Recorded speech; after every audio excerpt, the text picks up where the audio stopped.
Good afternoon. Thank you for joining us for Read With Us Part 2, sponsored by the Reference and Readers Advisory Department at the Rawlings Library. First, I'd like to tell you that my name is Regina Renee Ward, and I am the manager of the Reference and Readers Advisory Department.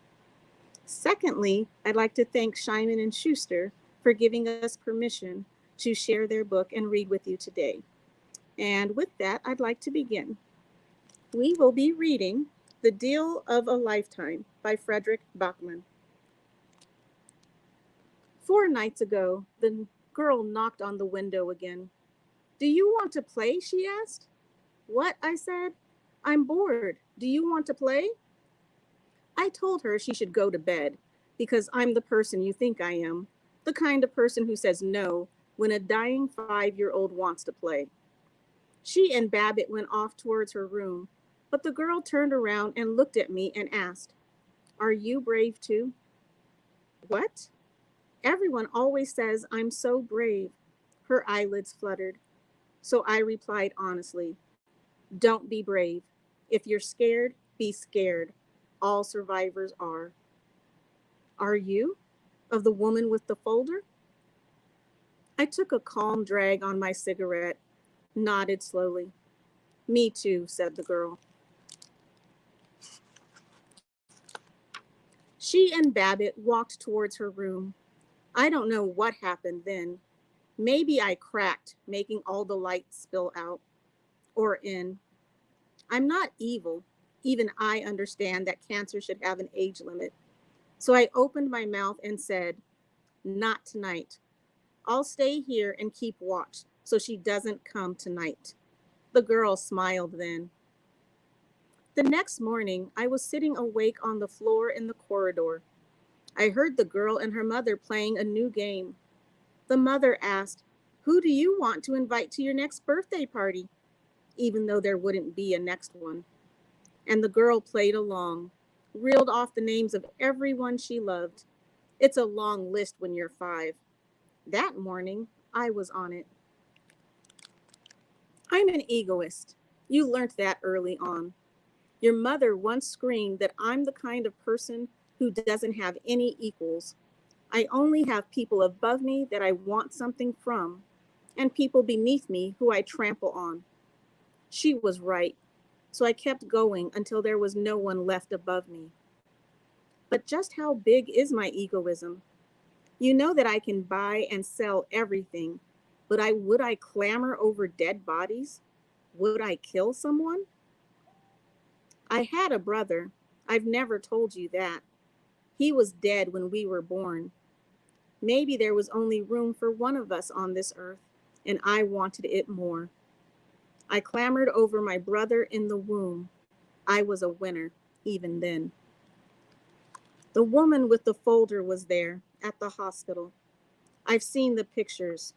Sometimes when my mother drank alone at night, she fell asleep too drunk to remember to hide them. The woman was everywhere in those photos. An out of focus figure outside windows, a blur in the corridors. In one from the day before our birth, she was standing in the queue behind my parents at a petrol station.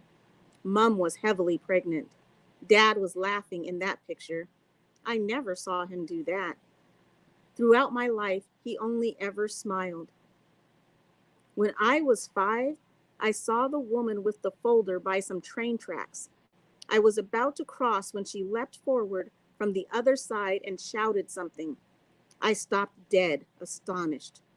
The train appeared a second later, thundering by so close that I fell over.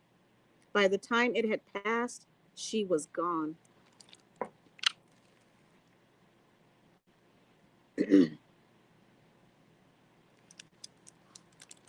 When I was 15, my best friend and I were playing on the rocks by the sea in Culleberg, and halfway up, we passed a woman in a gray sweater. Be careful, these rocks are treacherous when it rains, she mumbled. I didn't recognize her until she was already gone. It started raining half an hour later, and my best friend fell headlong. The rain was still falling during his funeral, as though it never planned to stop. I saw the woman as I was leaving the church. She was standing beneath an umbrella in the square, but the rain was still flecking her cheeks, the way it only does in Helsingborg. When my dad got sick, I saw her outside his room in the care home on his last night. I came out of the toilet. She didn't notice me. She was wearing the same gray sweater, writing something in her folder with a black pencil. Then she went into his room and never came out again. Dad was dead the next morning. When my mom got sick, I was working abroad. We spoke on the phone. She was so weak when she whispered, "The doctor says everything looks normal," so that I wouldn't worry about her dying a dramatic death. My parents always wanted everything to be like normal. Ever since my brother died, they just wanted to be like everyone else. Maybe that's why I became exceptional, out of sheer obstinacy. Mom passed away during the night. I hired an appraiser to go through her flat and her possessions. He sent me photos. In one of them, from the bedroom, there was a black pencil on the floor. By the time I got home, it was gone. Mom's slippers were in the hallway, and there were small clumps of gray wool on their soles.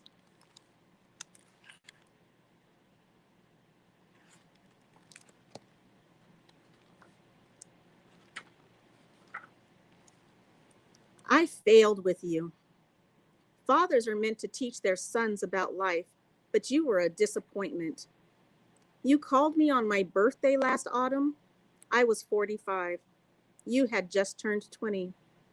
You told me that you'd got a job in the old Tivoli building. The city had moved the entire building right across the square to make room for new private flats. You said the word private with such disgust because we're so different. You see history, I see development. You see nostalgia, I see weakness. I could have given you a job, could have given you hundreds of jobs, but you wanted to be a bartender at Vimmelbaron in a building that had been ready to fall down even when it was a steamboat station 4 generations earlier. I bluntly asked you whether you were happy, because I am who I am, and you replied, "It's good enough, Dad. It's good enough." Because you knew I hated that phrase.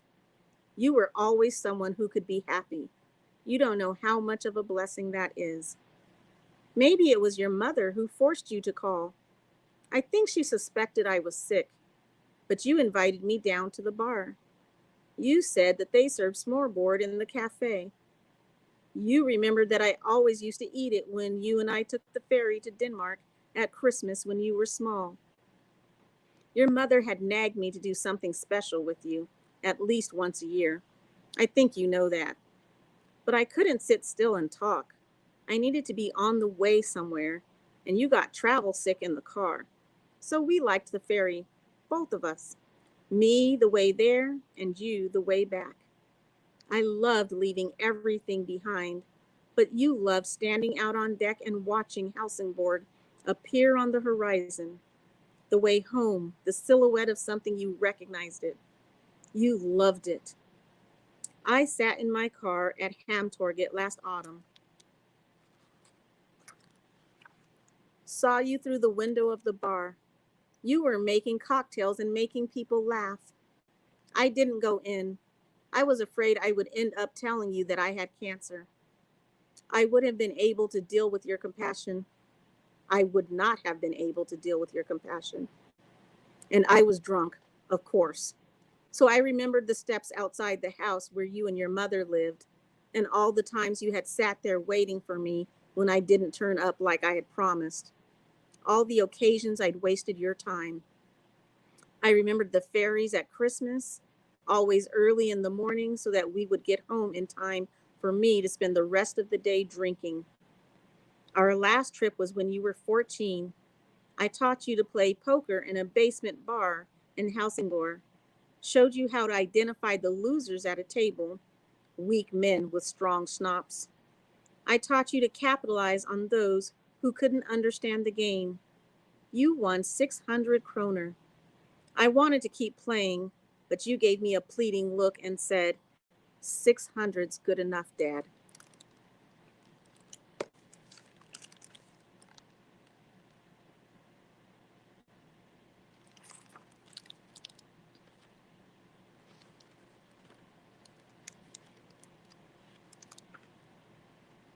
You stopped at a jewelry shop on the way back to the ferry and bought some earrings with the money. It took me a whole year to realize that they weren't for some girl you were trying to charm. They were for your mother. You never played poker again.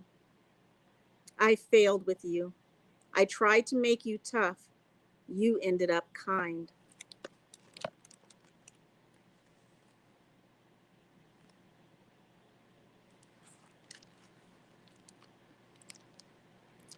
Late last night at the hospital, the woman with the folder came walking down the corridor.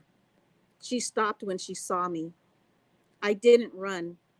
I remembered all the times I'd seen her before. When she took my brother away, when she took my best friend, when she took my parents. I wasn't going to be scared anymore. I'd keep that power at least, down to the last moment. I know who you are, I said without a single tremor in my voice. You're death. The woman frowned and looked deeply, deeply offended. I'm not death, she muttered. I'm not my job. That knocked the air out of me. I'll admit it. It's not what you expect to hear at a moment like that. The woman's eyebrows lowered as she repeated, I'm not death. I just do the picking up and dropping off. I, I, I began, but she interrupted me. You're so self-obsessed that you think I've been chasing you all your life, but I've been looking out for you. Of all the idiots I could have picked as my favorite, she massaged her temples. For favorite? I stuttered.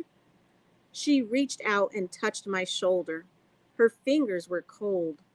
They moved down towards my breast pocket and took a cigarette. She lit it, clutched her folder tight. Maybe it was just the smoke, but a lonely tear ran down her cheek as she whispered, It's against the rules for us to have favorites. It makes us dangerous if we do.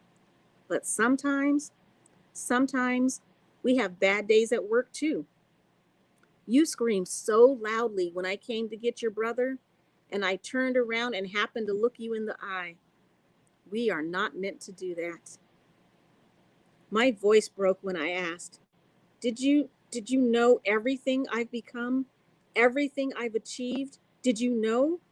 Was that why you took my brother instead of me? She shook her head. It doesn't work like that. We don't know the future. We just do our job. But I made a mistake with you. I looked you in the eye, and it hurt. We're not meant to hurt. Did I kill my brother? I sniffed. No, she said. I sobbed despairingly. Then why did you take him? Why do you take everyone I love? She gently placed her hand in my hair and whispered, It's not down to us who goes and who stays. That's why it's against the rules for us to hurt.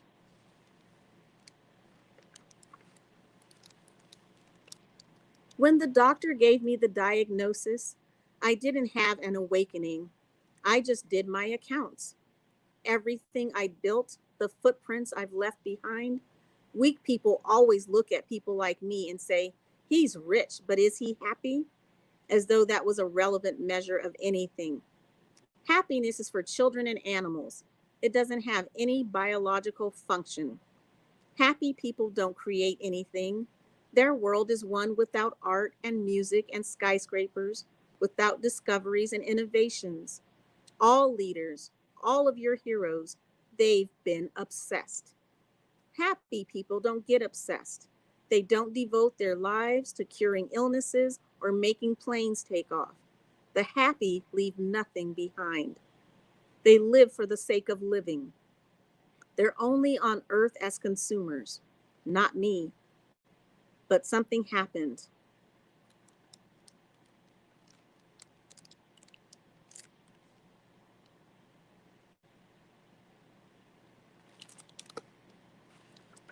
I walked along the beach out by Raw the morning after the diagnosis, and I saw two dogs running into the sea, playing in the waves. And I wondered, have you ever been like that? As happy as they are? Could you be that happy? Would it be worth it?